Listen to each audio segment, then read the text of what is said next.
د پاکستان دفاع وزیر وایي چې اسلام آباد د پر ډیورنډ کرښه ټول نړیوال قوانین پلي کړي. سلام ستړي مشئ پام وکړئ د یاران ټي وي یوټیوب چینل څخه تازه او مهم خبر ته. د پاکستان دفاع وزیر وایي چې اسلام آباد د پر ډیورنډ فرضي کرښه ټول نړیوال قوانین پلي کړي. د پاکستان دفاع وزیر وایي چې د افغانستان اسلامي امارت د اسلام آباد د ضد وسلوالو په مخنیوي کې ورسره مرسته نه کوي، ځکه اسلام آباد ته پکار ده چې پر ډیورنډ کرښه ټول نړیوال قوانین پلي کړي. خواجه آصف زیاتوي چې په پاکستان کې د ترهګرۍ پیښو کې له زیاتوالي سره پر ډیورنډ کرښه بنسټیز بدلون ته اړتیا ده. نوموړي نن په خپله ایکس پاڼه لیکلي چې پاک افغان سرحد د نورې نړۍ له دودیز سرحد سره فرق لري.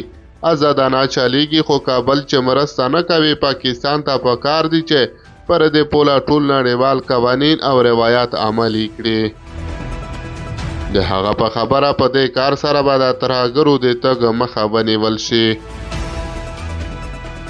پاکستان د وسلوالو د مخنیوي په پلمه له 2018 کال راهیسې پر ډیورنډ فرضي کرښه اغزن تار هم تیر کړ او د نارسمي لارو پر تړلو سربیره یې په رسمي لارو هم د خلکو تګ راتګ سخت کړی دی، خو بیا هم په دغه هیواد کې بریدونه کیږي.